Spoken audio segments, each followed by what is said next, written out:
19-20. Aula Mesgiok, yang luas itu seperti istana agung yang megah, begitu megah sehingga menyebabkan keterkejutan di benak Fang Han. Sebagai salah satu dari 10 sekolah abadi, sekolah Yuhua memiliki banyak kekuatan. Namun sejak datang ke sini, Fang Han masih belum jelas tentang apa yang dibawa kekuatannya, dan dia hanya memiliki ide yang kabur. Sekarang, Fang Han benar-benar merasakan efek dari kekuatan sekolah. Apa itu kekuatan? Itu bukan kemampuan untuk memindahkan gunung dan lautan, tetapi kemampuan untuk menyediakan kebutuhan dasar. Ayo cari tempat duduk, kata Putri Hong Yi-jun, melambai pada Fang Han. Keduanya memasuki Jade Mess Hall, dan setelah menemukan kursi kosong, duduk. Meja yang mereka duduki berbentuk persegi panjang, sangat panjang dan sangat lebar, bukan kayu atau batu, dan tampaknya kuno, berbagai pola terukir di atas meja. Itu memancarkan aroma yang lembut. Gaharu dasar laut. Fang Han terkejut sekali lagi, meja besar ini terbuat dari jenis kayu yang sangat berharga. Di rumah Fang, hanya beberapa keturunan langsung dari Master Clan yang dapat menggunakan furnitur yang terbuat dari gaharu dasar laut. Namun di sini, di dalam Jade Mess Hall, semua meja terbuat dari kayu ini, seolah-olah itu tidak berharga. Panjang meja-meja ini sama besarnya dengan yang digunakan pada jamuan makan gubernur, panjangnya beberapa sang. Terutama yang perlu diperhatikan adalah kolam kristal besar di sebelah meja. Di dalam, mata air mengalir tanpa henti dan ikan-ikan berenang ke sana kemari. Kolam itu sangat dalam, begitu dalam sehingga tampak tak berdasar. Tidak mungkin untuk membedakan kemana air itu pergi atau dari mana asalnya. Di atas meja, ada silinder yang terbuat dari batu giok putih. Silinder ditutupi berbagai segel. Apa yang kamu makan? Putri Hong Yi-jun mengambil segel dan melepasnya, dan melihat sekeliling, memasukkan segel ke dalam kolam kristal. Segera, seekor ikan mengambil anjing laut itu dan lari. Tak lama, di kolam kristal, kuncup teratai di sisi wastafel muncul. Putri Hong Yi-jun mengambilnya dan meletakkannya di atas meja, merobek kuncupnya satu persatu, dan segera 4 piring dan sup muncul, bersama dengan mangkuk kristal yang tampak seperti batu giok yang diisi dengan nasi seperti berlian yang mengepul. Meskipun piring keluar dari air, karena dibungkus dengan kelopak bunga teratai, piring itu tidak basah sedikit pun, dan malah dibanjiri dengan aroma bunga lili dan kelembapan, membuatnya menjadi lebih segar, dan lebih menggugah selera.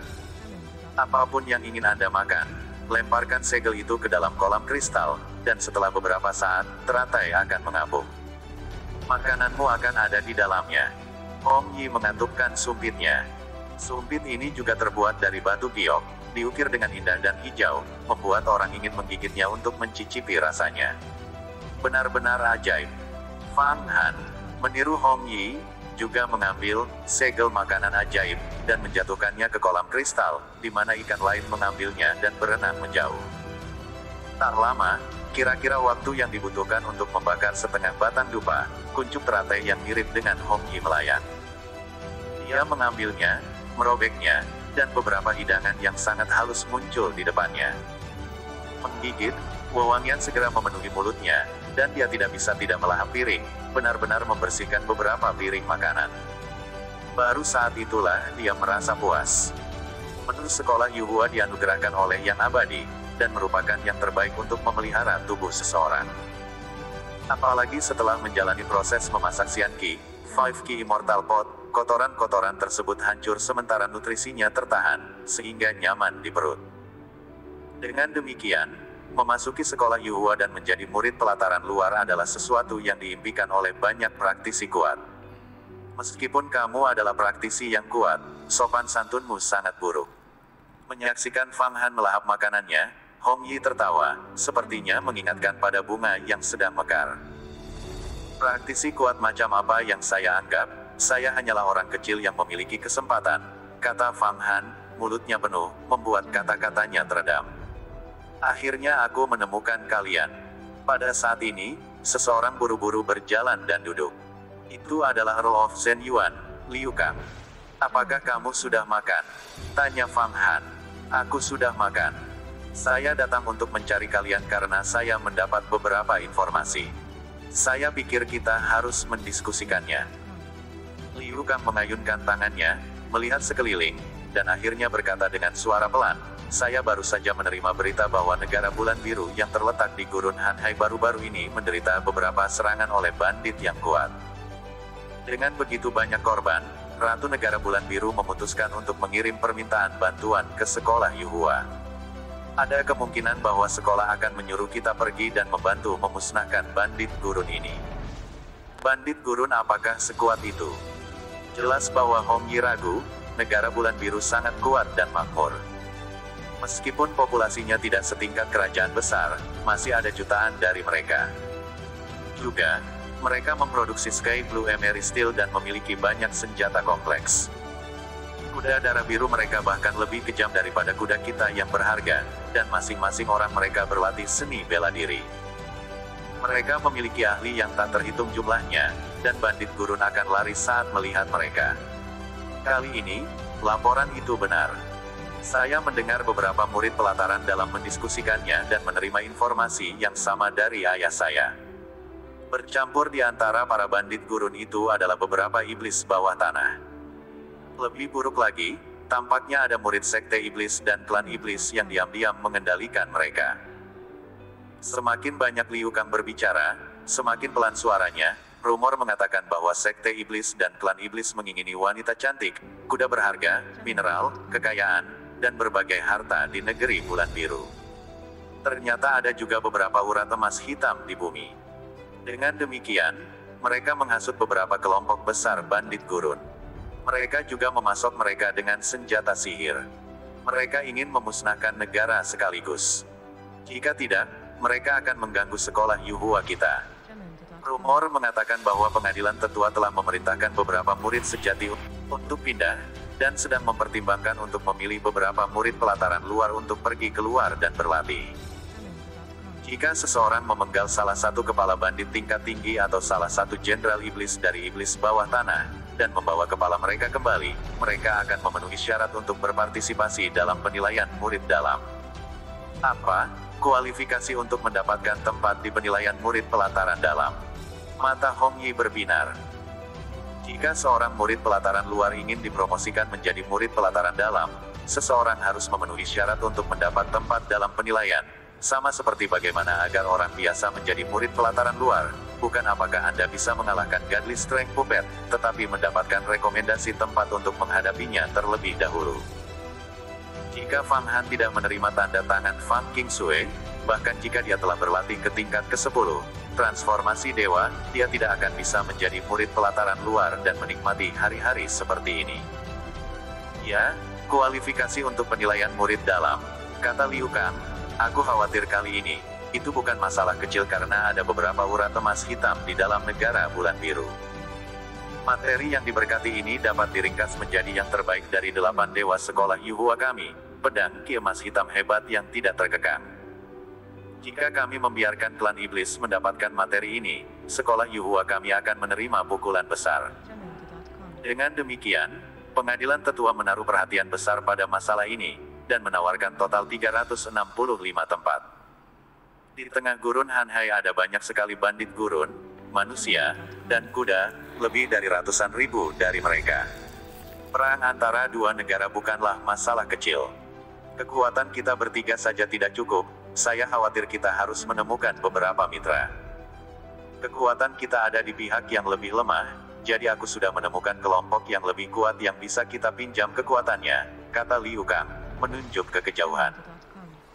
Fang Han melihat ke arah yang ditunjuk Liu Kang, dan di kejauhan, hanya terlihat beberapa pria muda tampan dan wanita muda cantik duduk santai di kursi, seolah-olah mereka sedang duduk di dalam ruang singgasana emas. Mereka memancarkan rasa toleransi dan kekuatan, memamerkan kekuatan besar mereka yang tak terduga. Orang-orang ini, mereka adalah pangeran dan putri kekaisaran Dade, kata Hong Yi. Ya, mereka benar-benar murid kerajaan dari kekaisaran Dade. Jika kita ingin mendapatkan tempat di penilaian pelataran dalam, kita hanya bisa bersekutu dengan mereka. Anda harus tahu, murid-murid kerajaan kekaisaran Dali pasti tidak akan memberi kami tempat, kata Liu Kang lembut. Jadi seperti ini, perjuangan antara royalti telah menetes ke tempat ini. Setelah mendengarkan sebentar, Fang Han mengerti di dalam hatinya. Di Misalnya, Liu Kang adalah putra Markis Zhen Yuan. Jika ia menjadi murid pelataran dalam, maka Markis akan mendapatkan banyak kekuatan, dan mungkin dapat membatasi kekaisaran Dali. Itu mirip dengan klan Fang. Karena hubungan mereka dengan Fang Qingshui, bahkan kekaisaran Dali tidak berani memberi mereka keputusan. Pada akhirnya, sekolah Yuhua menerima murid dari 3 kerajaan besar, Kerajaan Dali, Dade, dan Dasu, serta dari banyak negara kecil. Setiap tahun, mereka akan memberi kekaisaran ini beberapa tempat murid luar. Sebagai imbalannya, kekaisaran akan mengembalikan pemujaan, harta, urat mineral, dan dupa mereka. Misalnya, Gaharu Jademes Hals adalah upeti yang dikirim oleh kekaisaran Dasu pesisir. Baja yang digunakan untuk menempa pedang pemenggalan iblis adalah penghargaan dari kekaisaran Dade. Juga, di kota Longyuan, Fang Han telah melihat banyak kuil, yang semuanya didedikasikan untuk sekolah Yuhua. Selama perayaan tahunan, banyak klan dan orang kaya akan pergi ke mereka dan membakar dupa dan berdoa memohon berkah. Meskipun sekolah Yuhua adalah sekolah dari jalan abadi, hubungannya dengan kerajaan dan klan serta sekte yang kuat sangat dekat. Tidak ada penghalang antara immortalis dan orang-orang biasa.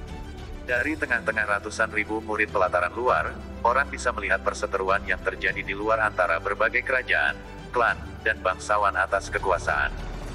Itu benar-benar bukan masalah kecil. Di luar, pembunuhan politik dan kebencian tidak ada habisnya. Dalam hatinya, Fang Han secara bertahap memahami semua ini. Menjadi murid pelataran luar bukan untuk menghabiskan hari-hari sebagai praktisi immortal, melainkan untuk menghindari pertempuran brutal di luar. Mari kita pergi dan mendiskusikannya dengan mereka, saran Liu Kang. Baik. Fang Han dan Hong Yi bangun pada saat yang sama, dan mereka mulai berjalan mendekat. Duduk di meja lain, ada 3 pria dan 2 wanita, masing-masing memiliki keanggunan tertentu dan cara bangsawan status tinggi mendikte dan mendapatkan segalanya. Melihat Fang Han, Liu Kang, dan Hong Yi berjalan mendekat, mereka tidak meminta ketiganya untuk duduk. Dari antara mereka, seorang pemuda bertanya, Liu Kang, apakah ini pembantu yang berhasil Anda rekrut?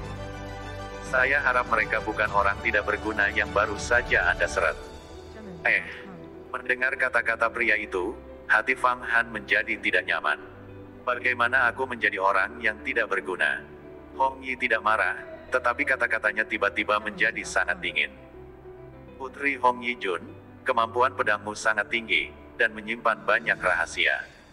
Anda berhasil menghancurkan boneka itu dalam satu pukulan yang saya dengar. Bekerja dengan Anda tidak akan menjadi halangan, dan Anda memang akan membantu. Namun, saya berbicara tentang yang di samping Anda. Seorang wanita mulai berbicara, matanya menatap Fang Han. Orang ini, dari klan kecil mana dia berasal? Yang kami inginkan adalah ahlinya. Orang ini, keterampilan apa yang akan dia miliki? Mungkinkah dia ingin mengandalkan kita untuk menerima tempat untuk ujian murid dalam? Bahkan jika dia menerimanya, dia tidak akan lulus ujian. Mengapa membuang-buang tempat? Apa yang kamu katakan? Fang Han menjilat bibirnya. Sepertinya kamu tidak puas. Sementara Anda telah berlatih ke tingkat ke-7 dari alam fana, sesuatu yang sangat langka di luar, di sekolah Yuhua orang-orang di tingkat ke-7 sangat umum. Tolong, biarkan saya melihat apa yang membuat Anda tidak puas. Apa yang kamu katakan? Kata Fang Han dengan gigi terkatup, mengungkapkan ketidakpuasannya dengan sangat jelas sehingga orang bodoh pun bisa mengenalinya. Segera, pangeran muda lainnya dengan keras berdiri, dan mulai mengeluarkan ki yang sangat dingin. Orang-orang di sekitarnya tiba-tiba merasakan tekanan yang sangat kental, seolah-olah mereka sedang tergencet satu persatu oleh gunung besar. Secara khusus, Fang Han merasakan tekanan yang lebih besar, seolah-olah sang pangeran dapat mengambil nyawanya kapan saja. Merasakan ki, tubuh Fang Han menyusut, pikirannya berpikir. Udara merobek telinganya, menghasilkan ledakan. Tiba-tiba sebuah telapak tangan yang tampaknya telah mematahkan banyak iblis muncul di depannya, distorsi udara menyebabkan dahinya sakit. Anehnya, sang pangeran justru langsung membuang tangannya, tubuhnya bergerak-gerak seperti elang di angkasa, hiu yang hendak menggigit, ular yang hendak mencekik, harimau yang mengintai domba. Pangeran Bao, Ekspresi wajah Liu Kang berubah, dan dia berteriak peringatan. Namun, sudah terlambat. Hati-hati, itu adalah tinju 9 naga tiran. Kata-kata Hong Yi mencapai telinga Fang Han. Menerkam naga berkeliaran harimau. Dengan tergesa-gesa, Fang Han mengeksekusi salah satu gerakan, langkah terbang naga harimau, bergerak mundur, dan membiarkan tinju melewati bahunya. Namun, angin yang diciptakan oleh tinju menyebabkan wajahnya sedikit sakit. Sejujurnya, Fang Han paling mahir dalam langkah bintang 7, tetapi menggunakan keterampilan sekolah kunsing saat dia berada di sekolah Yuhua jelas bukan hal yang baik. Reaksimu sangat lincah. Namun, penggunaan langkah terbang naga harimau Anda terlalu boros. Pangeran Bao ini adalah seorang pangeran dari Kekaisaran Dade. Dia muncul tepat di tempat Fang Han baru saja berlindung. Tertawa dingin, dia bergerak lagi. Dengan goyangan tubuhnya, pergelangan tangannya tertembak, sekuat angin yang menerpa pohon besar. Di latar belakang, terdengar suara guntur yang samar-samar. Hati-hati, ini Stormy Chop, kata Hong Yi.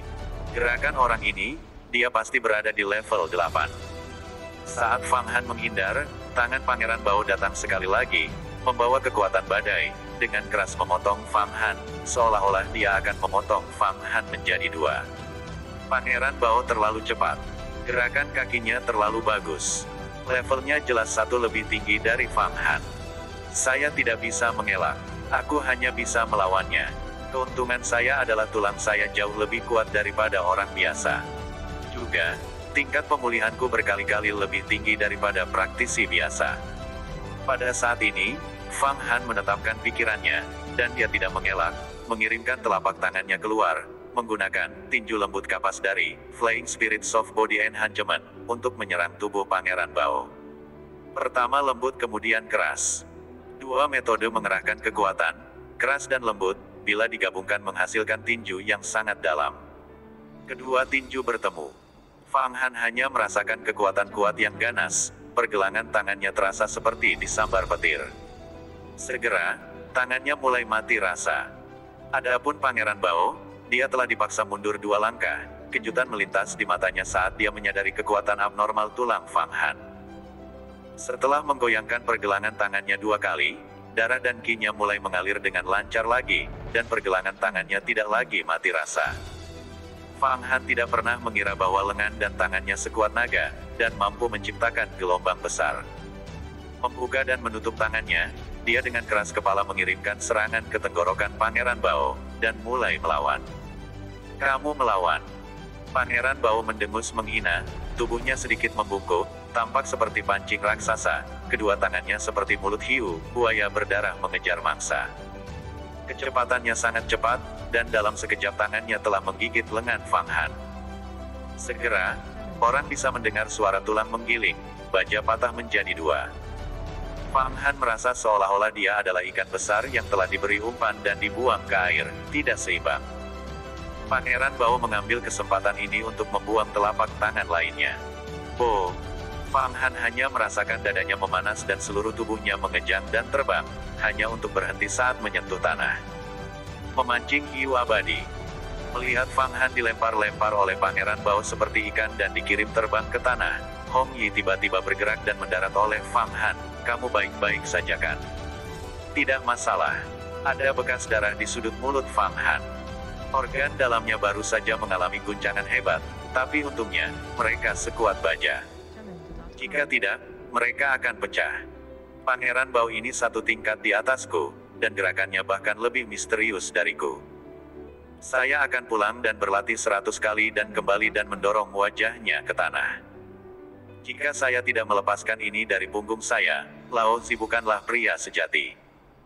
Fang Han mengatupkan giginya, berdiri, bertingkah seolah tidak ada yang salah. Menyeka darah dari sudut mulutnya, dia meludahkan, mengagumkan. Gerakan memancing hiu abadi berasal dari Pulau Abadi Wan Dui. Apakah Anda akan bertanya kepadanya bagaimana dia mempelajarinya? Melihat bahwa Fang Han baik-baik saja, Hong Yi melanjutkan. Ada rumor yang mengatakan bahwa murid-murid Pulau Abadi Wan Dui berlatih dengan berdiri di terumbu karang sambil memegang pancing dan mencoba menangkap hiu. Dengan menggunakan anak ikan hiu sebagai umpan untuk menangkap hiu yang lebih besar, mereka dapat, dengan melemparkan pancing, menggulung hiu hingga beberapa ratus jin. Rahasia dari skill ini sangat misterius. Kekaisaran Dade saya, gaya apa yang tidak kita miliki? Kami bahkan memiliki gaya bela diri One Gui Immortal Island, kata Pangeran Bao dengan bangga. Melihat Fang Han, dia mengangkat kedua tangannya mengarahkan buku-buku jarinya ke Fang Han. Tubuhmu tidak buruk, sepertinya kamu sudah makan semacam obat spiritual. Namun, Anda memiliki terlalu sedikit pengalaman tempur, dan ketahanan Anda agak rendah. Sayangnya, Anda memiliki beberapa nilai, dan bukan sampah. Kali ini, kamu bisa bergabung dengan kami. Ayo pergi. Ketika sekolah mengirimkan pesanan, kalian datang mencari kami. Melihat Pangeran Bao telah mengalahkan Fang Han, pangeran lainnya berdiri, menunjukkan dirinya dengan sangat jelas. Setelah yang lain pergi, Liu Kang dengan dingin mendengus, dan kemudian bertanya, Fang Han, apakah itu benar-benar tidak masalah? Aku akan kembali dulu. Fang Han menepuk tubuhnya, dan berjalan keluar dari Jade Mess Hall. Pertarungan tadi tidak mendapat banyak perhatian dari orang lain di aula. Karena ratusan ribu murid pelataran luar yang makan di sana setiap hari, konflik menjadi hal yang biasa. Sambil diam-diam kembali ke kediamannya, Fang Han memikirkan mengapa dia gagal. Pertama, pengalaman tempurnya terlalu rendah. Sepanjang seluruh pelatihannya, dia hanya bertarung melawan beberapa pelayan kepala, dan pertarungan penting melawan wayang kekuatan dewa. Pertarungan 2-3 ini, bagaimana bisa dibandingkan dengan pengalaman Pangeran Bao yang telah ditempa melalui ratusan pertarungan sampai pada titik di mana pembunuhan tidak lagi mematikan. Kedua, kekuatannya sendiri kurang dari Pangeran Bao karena perbedaan level. Ketiga, lawannya memiliki terlalu banyak trik misterius. Karena Pangeran Bao mampu menggunakan gaya bela diri One Gui Immortal Island, maka aku seharusnya bisa menggunakan gaya bela diri sekolah Kunsing tanpa ragu-ragu. Pulau Abadi One Gui adalah nomor 1 dari 10 sekolah abadi, dan dibangun di atas laut. Berlatihlah dengan keras. Berlatih 1000 kali lebih keras. Siapapun yang memukul saya akan memukul mereka kembali. Fang Han menetapkan hatinya. Pada awalnya, orang-orang telah menginjaknya. Sekarang dia telah berkultivasi, dia tidak akan pernah membiarkan orang menginjaknya lagi. Gazi, pintu halaman didorong terbuka, dan Hong Yi berjalan masuk. Fang Han, Pangeran Bao telah menggabungkan gaya bela diri yang tak terhitung jumlahnya menjadi satu, dan sangat kuat. Hari ini, kamu kalah, tapi jangan membencinya. Ketahuilah bahwa jika saya bertarung dengannya, kemungkinan saya bahkan bukan lawannya. Aku benar-benar tidak membencinya. Selama tidak ada yang mati, itu bukan sesuatu yang aku akan membenci seseorang. Jika saya mati tanpa kesempatan, maka itu akan menjadi sesuatu yang tidak adil. Hong Yi, saya harap Anda membantu saya berlatih. Fang Han mengusap dadanya. Apa yang bisa saya bantu? Ambil pedangmu dan coba bunuh aku, mari kita bertukar pukulan. Saya perlu mengalami pertempuran dan melatih niat membunuh saya. Jangan bersikap lunak, dan fokuslah untuk mencoba membunuhku, kata Fang Han dengan dingin. Hong Yi ingin menolak permintaannya, tetapi melihat Fang Han mengatupkan giginya seolah-olah dia mencoba menelan seseorang, dia tanpa sadar menghunus pedangnya, rasa dingin memancar ke segala arah. Saya juga menyadari bahwa pengalaman tempur Anda terlalu rendah. Karena itu, saya tidak akan sopan. Meskipun saya seorang putri Kekaisaran Dali, untuk melatih diri saya sendiri, saya memiliki identitas rahasia. Saya adalah pembunuh kartu emas dari Paviliun Nianahong. Di bawah pedangku, ratusan demi ribuan orang jahat telah mati. Hujan musim gugur yang luas mengkhawatirkan orang mati, satu orang, dan satu pedang menghancurkan roh-roh jahat. Pedang ditarik keluar dari sarungnya, tubuh Hong Yi mulai memancarkan ki dingin, yin, dan membunuh, menyebabkan Fang Han berkeringat dingin. Sua, dan pancaran pedang melintas beberapa kali, menusuk ke arah dahi Fang Han, matanya, telinganya, tenggorokannya, pergelangan tangannya, dan lengannya. Fang Han merasakan niat membunuh yang dalam, dan buru-buru menghindar. Di dahinya, tanda darah panjang muncul, darah mengalir keluar. Orang bisa melihat tulang yang terbuka di kedalaman. Seberapa besar perbedaan antara bertarung dengan pedang dan bertarung dengan tangan kosong? Itu terutama terlihat ketika dua tuan bertarung. Dengan keras menyeka dahinya, darah berhenti mengalir keluar dari luka. Fang Han terus bergerak, menghindari kiri dan kanan dan melakukan serangan balik dengan ganas. Namun, tak lama kemudian, tubuhnya ditutupi beberapa tanda darah lagi. Namun, dia tidak peduli dengan lukanya sedikit pun. Tubuhnya memancarkan energi yang tak ada habisnya mencoba menghindari pedang dan mencari kesempatan untuk melakukan serangan balik. Sebatang dupa, setengah sishen, 1 sishen. Hari kelima. Setiap hari, pada siang hari dia akan dipukul dengan pedang sampai memar dan berdarah. Pada malam hari, dia akan menunjukkan kekuatan fisiknya yang benar-benar melampaui kekuatan orang normal dan melanjutkan latihan keras, latihan, dan latihannya. Dia ingin benar-benar memaksakan dirinya sehingga dia bisa sepenuhnya menyerap 9 aperture golden pellet ke dalam tubuhnya. Hong Yi pun semakin memuji kegigihannya. Setiap hari, ia menjadi sasaran 10.000 luka, dipukuli sampai memar dan berdarah.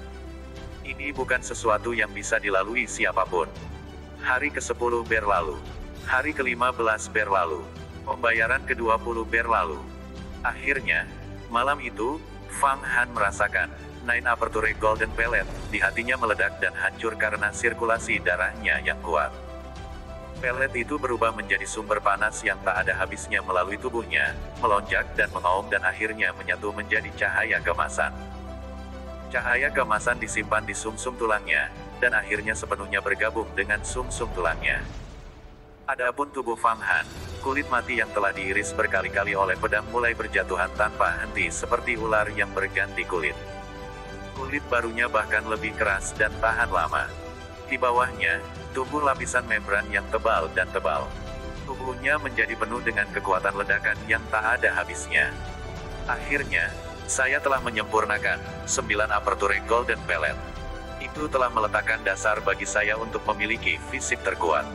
Di masa depan, saya harus mengandalkan pelatihan saya sendiri. Ini hari 20 hari setelah menjadi murid pelataran luar, tubuh Fang Han meranggas, dan mengalami perubahan tajam dalam menumbuhkan selaput. Menunggu Hong Yi datang, dia tidak menyangka seekor bangau kertas terbang ke halamannya dan berhenti di depannya dan tiba-tiba terbakar, meninggalkan beberapa api besar yang membentuk karakter. Murid pengadilan luar, Kun Xian Yard, berkumpul. Itu meminta murid pelataran luar pergi keluar dan berlatih. Pangeran Bao, hari ini, aku akan benar-benar mengalahkanmu setengah mati.